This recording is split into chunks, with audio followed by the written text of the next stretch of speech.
Bien-aimés, vous êtes les bienvenus à l'émission La Voix de la Vérité. La Voix de la Vérité vous est présentée par l'apôtre Abama Kossi François, surintendant de l'Église internationale Parole de Vie. C'est un homme appelé, choisi et envoyé par le Seigneur Tout-Puissant pour la libération des nations à travers la connaissance de la vérité. Lève-toi, sois éclairé, car ta lumière arrive. Même si les ténèbres couvrent la terre, les hommes marcheront dans ta lumière. Reçois la lumière. Les enseignements et prédications de cet homme de Dieu serviront à votre restauration, vous frayeront un chemin dans le désert et apporteront à vos cœurs le sourire perdu.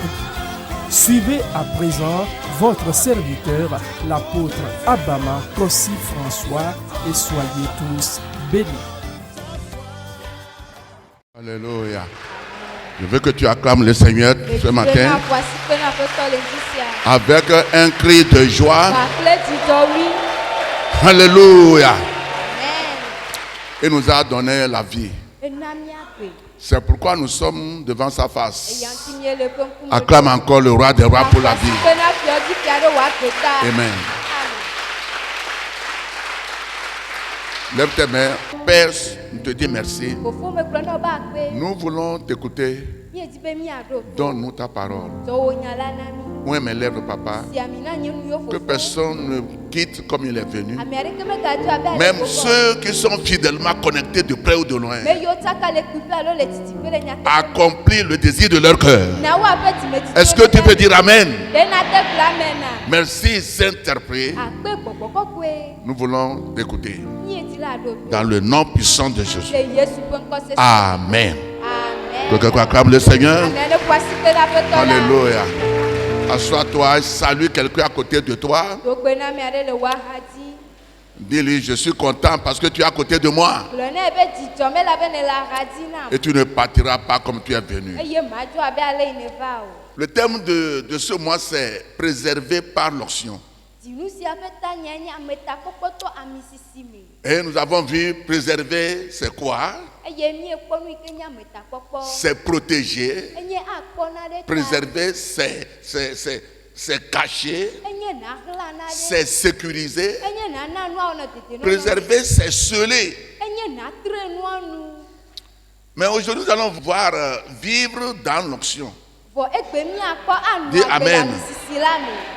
Vivre dans l'onction. L'onction, c'est quoi? C'est la puissance du Saint-Esprit pour accomplir des œuvres surnaturelles.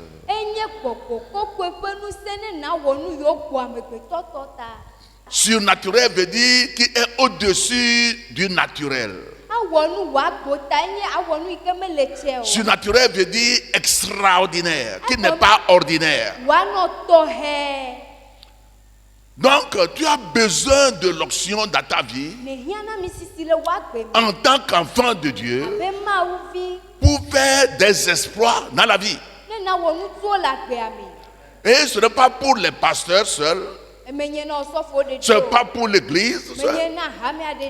Oh, tu peux utiliser l'onction dans tes affaires, dans ton travail, dans ta politique, dans la politique. C'est l'onction qui a aidé Daniel en Babylone en tant qu'esclave. Et il est au-dessus de tout. Après ce message, je vais voir élévation dans ta vie. Je dis, je vois élévation dans ta vie. La rédemption ne veut pas dire que nous serons les derniers. Je le dis et je le répète toujours. La rédemption ne veut dire pas que les gens vont te dire doucement, hein? Ah, oh, ça va aller. Non, ce n'est pas ça la rédemption. C'est de l'ignorance. La rédemption, Dieu t'amène où il est. Parce qu'il est ton Père. Et ce qu'il a, c'est pour toi. C'est toi qui seras la solution pour les autres. Est-ce que quelqu'un peut dire Amen? Ce n'est pas la sympathie, on te console, on te dit ne pleure pas. Ce n'est pas à cause de ça que tu as quitté le monde pour venir au Seigneur. Non. C'est plus que ça. Mais la Bible dit, mon peuple périt faute de connaissance. L'onction, c'est la puissance de Dieu pour faire des œuvres extraordinaires. L'évangéliste Catherine Kuma, la mère spirituelle du docteur Benny Hinn, dit ceci, et je cite: si quelqu'un a l'onction, il a les trésors des cieux. Si quelqu'un a l'onction là, il a les trésors des cieux. Mais aujourd'hui, les gens ont l'onction. Pourquoi alors les problèmes tout le temps? Pourquoi les pleurs tout le temps? Quelque chose manque. Alléluia. Bien-aimé, vivre dans l'onction, c'est mettre Dieu en première position dans ta vie. Matthieu 6, 33.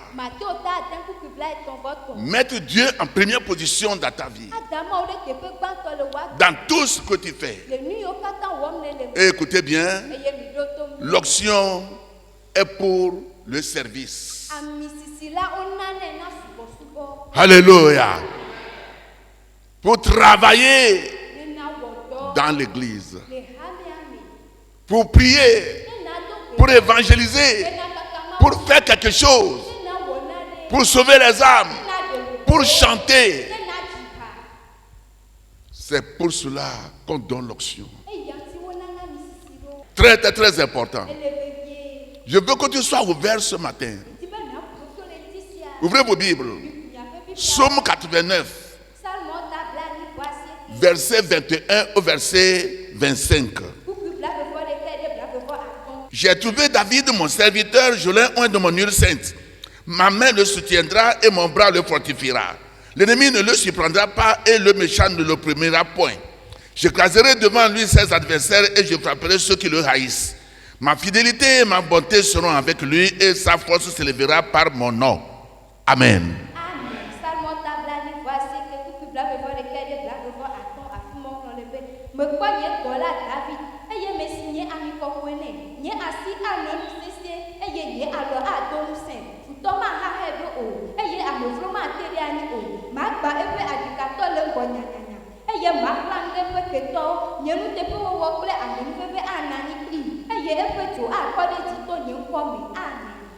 Que cette parole soit votre portion ce matin.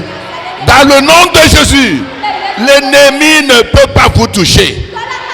Quand il va penser à vous toucher, il va succomber dans le nom de Jésus. L'ennemi ne peut pas vous toucher. Quand il va penser à vous toucher, il va aller dormir pour l'éternité. Dans le nom de Jésus, l'ennemi ne peut pas te toucher. Parce que la main de Dieu est sur toi. Tu es la prunelle de l'œil de Dieu. Dans le nom de Jésus. Dis, je le reçois. Bien-aimé dans le Seigneur, j'ai vu mon serviteur David. Il n'a pas dit j'ai vu mon roi David, je l'ai oint. Il n'a pas dit j'ai vu mon DG David et je l'ai oint. Non, mon serviteur. Mon serviteur. Et je l'ai oint. C'est David qui vient ouvrir les portes pour les gens de rentrer le sabbat.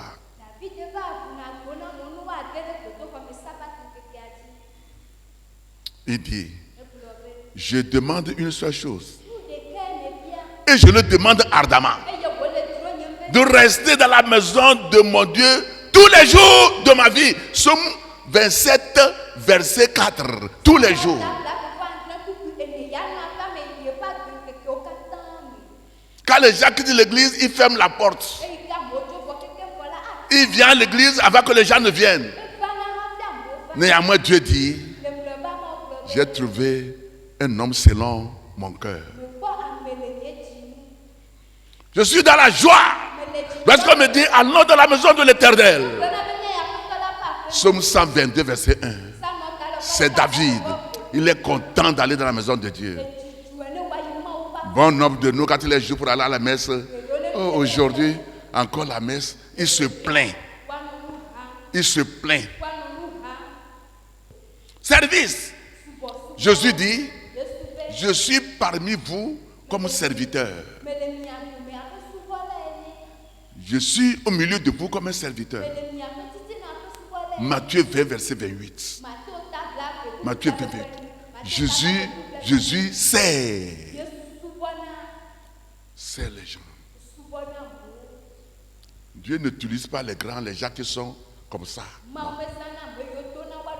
non, parce qu'il ne veut pas donner sa gloire à quelqu'un. Bien aimé, servir Dieu. La Bible dit, vous servirez l'Éternel votre Dieu, il bénira vos pains et vos eaux. J'éloignerai la maladie du milieu de vous. Il n'y aura aucune femme qui sera stérile. Aucune femme ne va avorter.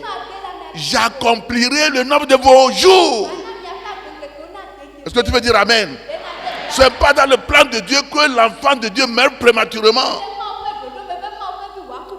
Et les gens disent, non. C'est l'ignorance. Job ne sait pas pour dire ça. Il a tout perdu.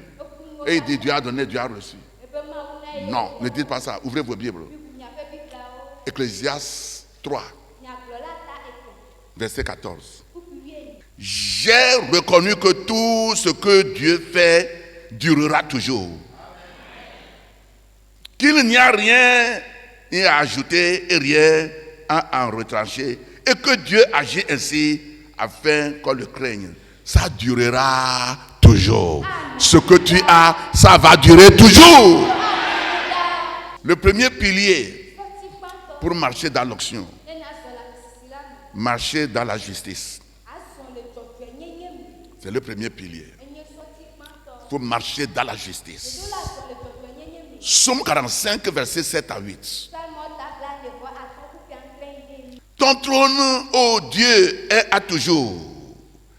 Le sceptre de ton règne est un sceptre d'équité. Tu aimes la justice et tu hais la méchanceté. C'est pourquoi, ô Dieu, ton Dieu t'a oint d'une huile de joie par privilège sur tes collègues. Amen.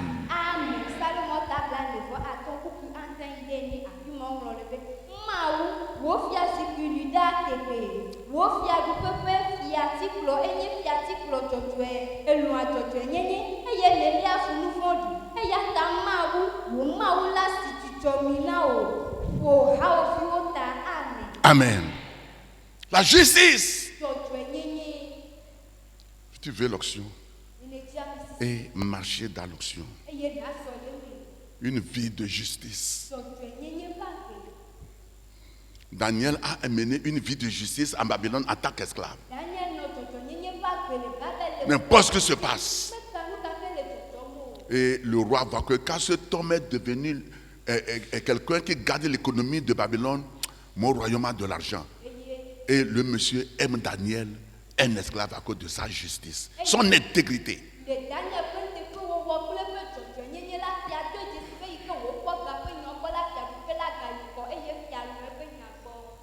Joseph, la Bible dit que Pharaon lui a tout donné. Sa maison, tout. Bien aimé, le monde va quelque part. Il faut que l'Église sache. L'onction ne vient pas sur la vie de n'importe qui. Très important. Avant que Samuel, le prophète, ne meure, il a appelé tout Israël. Il leur a dit quelque chose. Je veux que m'écoutez, on va lire ça. Il est vieux, il a fini. Et il a posé une question aux enfants d'Israël. Vous savez que c'est un grand prophète. C'est lui qui a oint les gens en Israël. Samuel a oint David. Samuel a oint Salomon. Et Jéhu, tout ça là. Donc, Quand il est prêt pour partir, il a appelé Israël. Ouvrez vos Bibles. 1 Samuel 12, versets 3 et 4. Mais voici, rendez témoignage contre moi en présence de l'Éternel et en présence de son nom. De qui ai-je pris le bœuf et de qui ai-je pris l'âne? Qui ai-je opprimé et qui ai-je traité durement? De qui ai-je reçu un présent pour fermer les yeux sur lui? Je vous le rendrai. Verset 4. Ils répondirent, tu ne nous as point opprimés et tu ne nous as point traités durement, et tu n'as rien reçu de la main de personne. Hello. Est-ce qu'on peut dire de toi aussi, toi et moi un jour, dans nos familles, dans nos services, bien-aimés, lisons le verset 5 à l'appui. Il leur dit encore, l'Éternel est témoin contre vous, et son nom est témoin en ce jour, que vous n'avez rien trouvé dans mes mains. Et ils répondirent, ils en sont témoins. Amen. Amen. La justice, ça se perd aujourd'hui même dans le corps de Christ. L'intégrité, surtout avec l'argent, money, argent. Deuxième point, je vais m'arrêter là-bas. Pour que tu marches dans l'onction. L'état de ton cœur. Dieu ne donne pas l'onction à n'importe qui. Tu peux prier, ne pas avoir l'onction. Dieu voit l'état de ton cœur. Tu veux recevoir l'onction pour quitter l'église, non? Pour aller planter ton église. Tu veux recevoir l'onction maintenant pour changer ta femme. Parce que les miracles sont là maintenant. Ouvrez vos Bibles, je vais vous montrer quelque chose. Donc faisons attention avec notre cœur. Faisons attention avec notre cœur. Ouvrez ceci. Jérémie 17, versets 9 et 10. Le cœur est tortueux par-dessus tout, et il est méchant. Qui peut le connaître? Moi, l'Éternel, j'éprouve le cœur. Je sonde les reins pour rendre à chacun selon ses voies, selon le fruit de ses œuvres. Amen.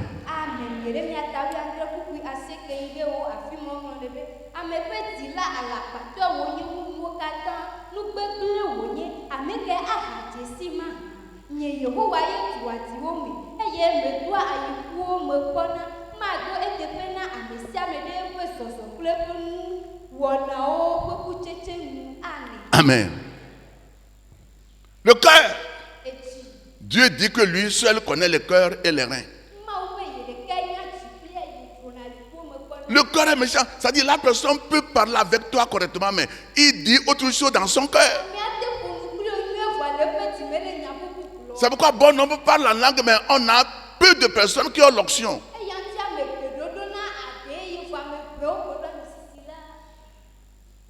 Alléluia. Le cœur. Bon, Dieu a envoyé Samuel le prophète d'aller oindre l'un des fils d'Isaïe pour devenir roi en Israël. On va lire l'histoire. Vous allez voir ce qui s'est passé et vous allez comprendre ce que Dieu dit du cœur. Ouvrez vos Bibles. 1 Samuel 16, versets 4 à 7. Samuel fit ce que l'Éternel avait dit et il alla à Bethléem. Les anciens de la ville accoururent effrayés au-devant de lui et dirent, ton arrivée annonce-t-elle quelque chose d'heureux? Il répondit, oui, je viens pour offrir un sacrifice à l'Éternel. Sanctifiez-vous et venez avec moi au sacrifice. Il fit aussi sanctifier Isaïe et ses fils, et il les invita au sacrifice. Verset 6. Lorsqu'ils entrèrent, il se dit, en voyant Eliab, certainement, loin de l'Éternel est ici devant lui. Et l'Éternel dit à Samuel, ne prends point garde à son apparence et à la hauteur de sa taille, car je l'ai rejeté. L'Éternel ne considère pas ce que l'homme considère. L'homme regarde à ce qui frappe les yeux, mais l'Éternel regarde au cœur. Hello. Tu vois, Samuel, il ne sort pas n'importe comment. Quand il sort, c'est que Dieu lui a dit quelque chose. Donc, quand il est parti à Jérusalem, les gens l'ont dit, mais Dagbéa, il y a quelque chose, Samuel. Quelque chose de bon, bien de mauvais. Il dit non, je suis venu pour faire un sacrifice. Parce que s'il a dit qu'il vient pour oindre quelqu'un, Saül, le roi, va le tuer. Parce que Saül était déjà le roi et il n'a pas le droit de oindre encore un autre roi. Donc il a pris la sagesse et il dit, je suis venu pour faire le sacrifice. Il a dit à Isaïe, ses enfants, lavez-vous, habillez-vous et venez. Donc quand Isaïe, le père de David, on a envoyé David au champ, hein, écoutez, lui il est parti au champ. Donc quand le prophète Samuel, dont Dieu dit que sa parole ne tombe pas sur terre, tout ce qu'il dit s'accomplit.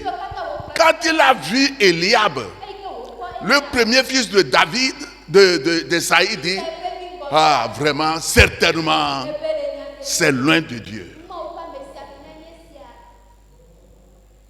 Certainement, c'est loin de Dieu ça. Vu sa taille, sa corpulence, comment il s'est habillé, quand le prophète l'a vu, il dit, c'est fini. Lui là, c'est le roi. Dieu dit non. Il dit au prophète non. Ne vois pas sa taille. Ne vois pas son habit. Comment il s'est porté. L'homme voit ce qui frappe aux yeux. Mais Dieu voit le cœur. Lève ta main droite, dis mon Père. Révèle-moi mon cœur. Révèle-moi mon cœur. Aide-moi que mon cœur soit pur devant ta face. Dans le nom de Jésus. Est-ce que tu peux dire amen très fort? Assoyez-vous. L'onction voit le cœur. Le cœur. Le cœur, c'est l'homme. Le cœur joue deux rôles. Dans la science, le cœur distribue le sang dans notre corps. Dans notre corps, c'est le sang qui est dans le cœur, qui passe dans les veines partout. Mais spirituellement, le cœur est notre vie. Le cœur. Certainement, c'est un homme de Dieu, ça. Dieu dit non. Je l'ai rejeté. Malgré qu'il est géant, il est l'aîné des fils d'Esaïe, Dieu voit que cet homme ne peut pas être son roi. C'est pourquoi, écoutez. Quand nous prions, hein, veillez sur notre cœur. Veillons sur notre cœur. Bon nombre de nous, notre ciel est fermé. Et nous prions. Le pasteur peut déclarer sur nous. Il peut mettre la main sur nous. Mais quand Dieu ferme ton ciel, qu'est-ce que le pasteur peut faire? C'est ton cœur. Ton cœur. La Bible dit, garde ton cœur plus une autre chose, car c'est là sont les issues de la vie. Proverbe 4, verset 23. Proverbe 4, 23. Garde ton cœur. Garde ton cœur. 1 Samuel 16, verset 12. 1 Samuel 16, verset 12. Isaïe envoya chercher. Et or, il était blond, avec de beaux yeux et une belle figure. L'Éternel dit à Samuel, lève-toi, oins-le, car c'est lui. Amen.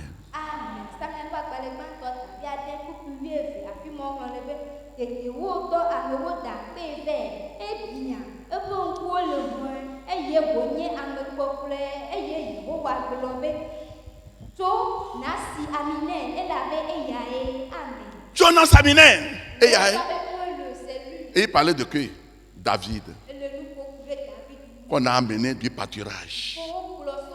Parce que Dieu a refusé les 7. Les 7. 7 enfants. Dieu a dit non. Non. Non. 7 non. À cause du cœur.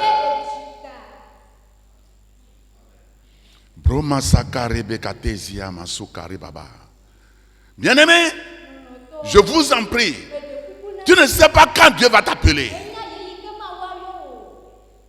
Où est l'état de ton cœur dans cette église? Dans ta famille, dans ta nation, dans ton service. Quel est l'état de ton cœur? Est-ce que ce que tu dis de la bouche est la même chose dans ton cœur? Ou est-ce que tu dis de la bouche est différent de ton cœur?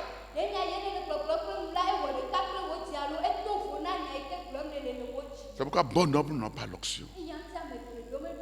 Parce qu'il faut le cœur, l'état de ton cœur.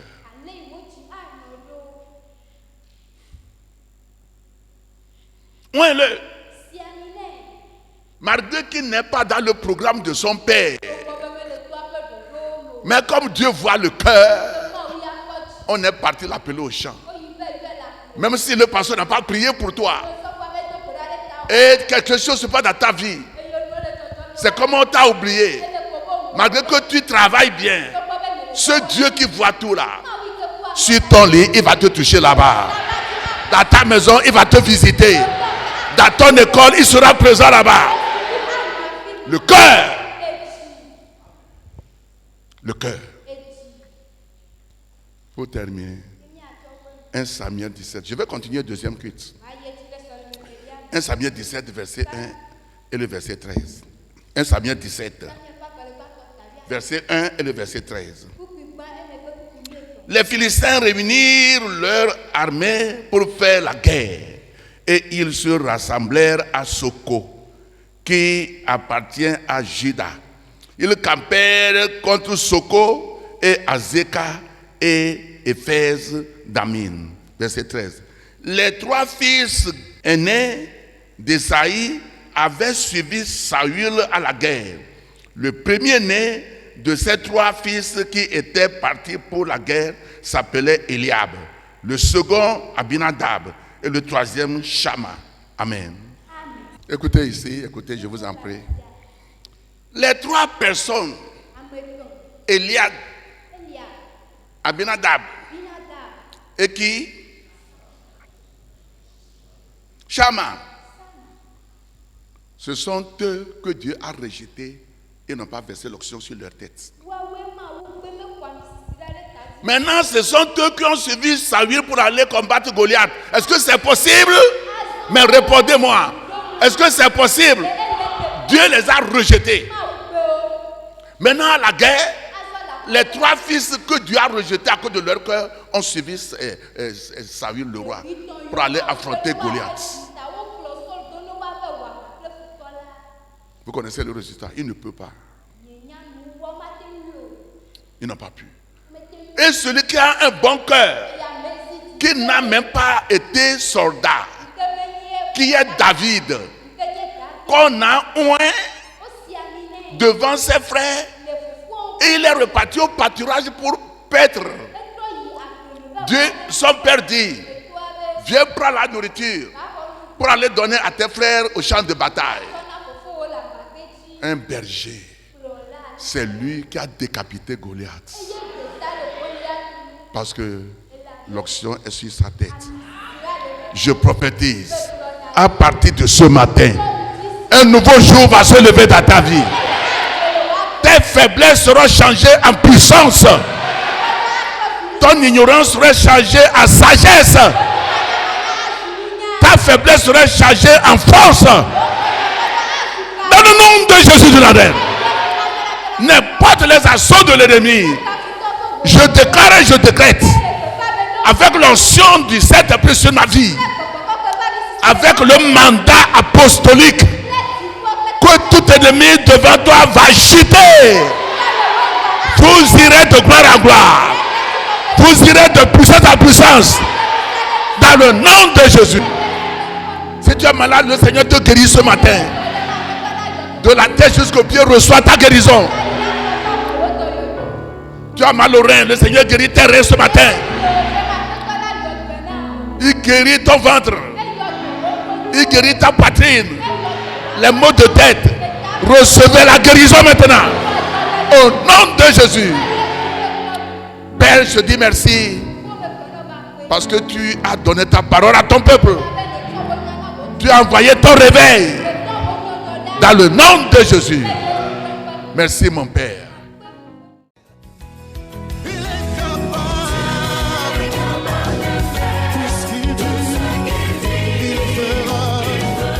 C'était votre émission La Voix de la Vérité. Nous croyons que vous avez été richement bénis par ce message puissamment oint. Désirez-vous revivre cet enseignement ou bien d'autres de l'apôtre Abama et vous procurer des livres écrits par votre serviteur? Contactez simplement les numéros qui s'affichent sur votre écran. Vous pouvez également adorer avec nous à l'église internationale La Parole de Vie, 6A Abatame à Didogome.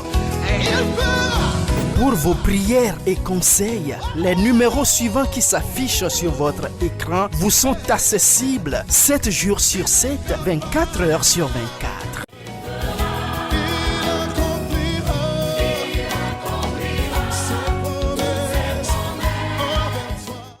Que Dieu vous bénisse. Jésus-Christ règne.